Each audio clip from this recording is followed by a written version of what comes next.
FM News Talk 97.1. On-demand audio.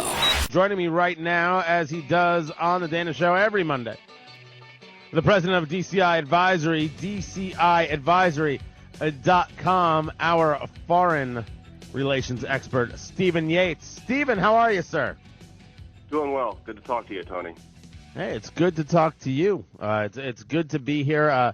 I'm not sure where to take you first, but allow me to ask you a question about cybersecurity, because the Cybersecurity Act of 2012, S3414, I believe it's called, did not win a cloture vote, is not going to be coming to a vote, but we've seen a lot with SOPA and other bills, CISPA, out there trying to protect the Internet. We say regulate the Internet. Now you have President Obama discussing the idea of going it alone on cybersecurity. How big is the threat, and how dangerous or smart is it to have the president going the path of executive order to bring about cybersecurity as opposed to the U.S. Senate? I think this is one of the enormous national security challenges, but also economic security challenges that we face in the current era. And I just don't think that we can have a lot of confidence that the Obama administration unilaterally writing some kind of new rules of the road are going to have the necessary effect that we need. I mean, really, there are a couple of broad things that need to happen for cybersecurity to be effective. And I think it's sort of like law enforcement and other things generally. I mean, you need to have the ability and the will to go after the offenders and to be able to not just prosecute them in a legal sense, but to deter them from being able to do this. And when it comes to cybersecurity, you have two very large and powerful sovereign nations that are deeply involved in creating people capable of launching the most advanced cybersecurity threats. You need to also be able to allow for the creative nature of the Internet to continue. I mean, what has allowed a lot of the economic development that really buoyed the United States in the 1990s and allows us to create the jobs that at least hold us at about 8% unemployment is the sector that depends a lot on the Internet. So it's vital that this is done right. Holding us at 8% unemployment is also the idea that we don't know how to do math in America and recognize that people who have stopped looking are still unemployed. But you talk about nations.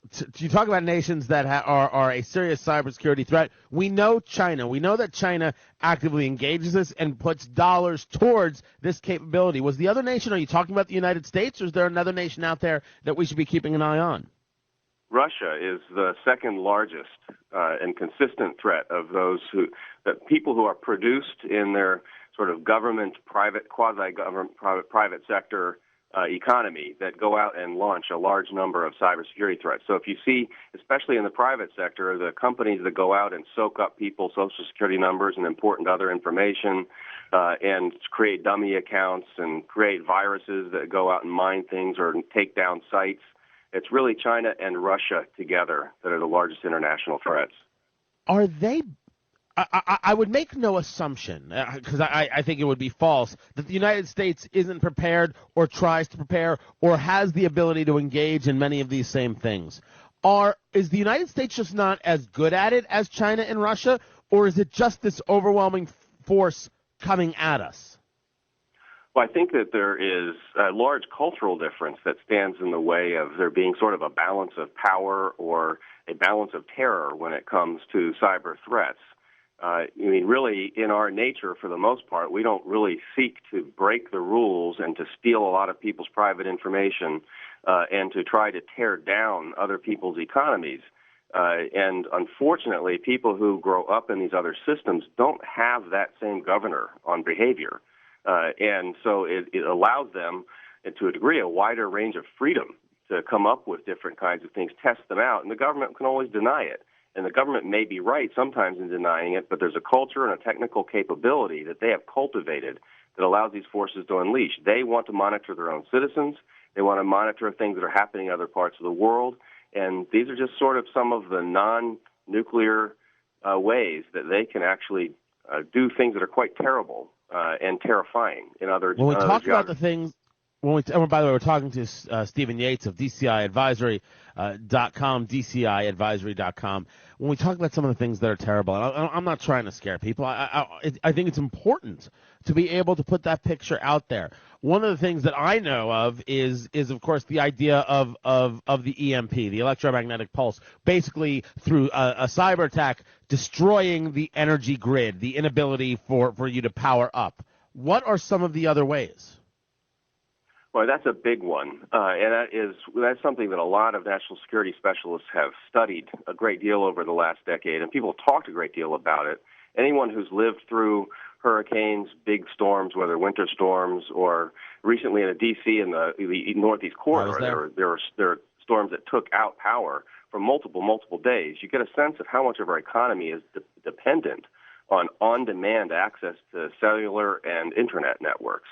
And it's just an enormous economic impact, but also social impact. People are able to buy things, receive deliveries, et cetera, et cetera. So the EMP kind of threat is very, very significant. Whether and how it could be deployed, it's one of those things that is sort of like the nuclear debate was emerging middle of last century. We won't know until it's manifests itself more. But the major threat needs to be taken more seriously. We aren't currently with the effective kind of infrastructure and sort of civic awareness to be able to deal with things like that.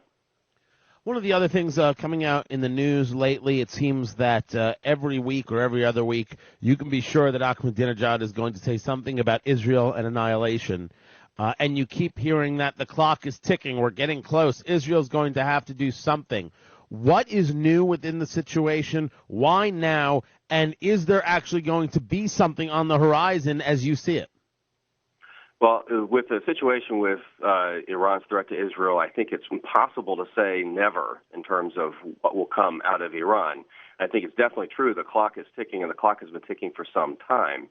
There are a lot of different calculations that go into posturing in this situation, and that would include Iran taking some posturing moves in the period going forward. The whole world is going to be watching the outcome of our election because, unfortunately, most Americans haven't tuned in quite yet to the profound consequences of an Obama second term and sort of this slow and passive approach to a Middle East that is burning. And I think, unfortunately, after the election, should President Obama be reelected, I think the Middle East will get more unstable, that the bad powers that are trying to shape the events there will gain aggression and could take moves that are quite profound, and that would include an Iranian move against Israel. I mean, a lot of the mainstream media said that Romney's trip sort of lacked a point and was not very effective, but one thing that was plain, black and white, is that he would stand with Israel, and President Obama can say that, but I don't believe people in the region believe it.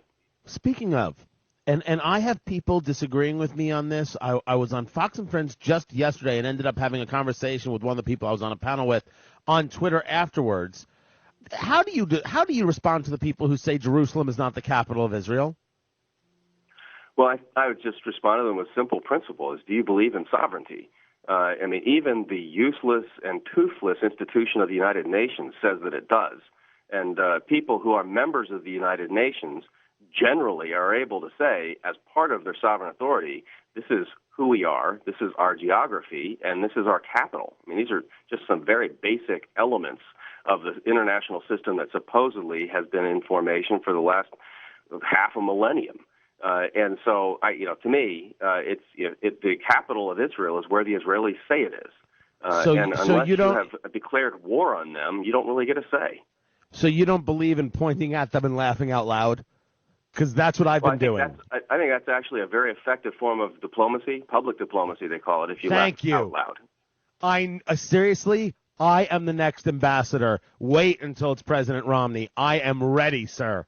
I stand at the willing. Excellent.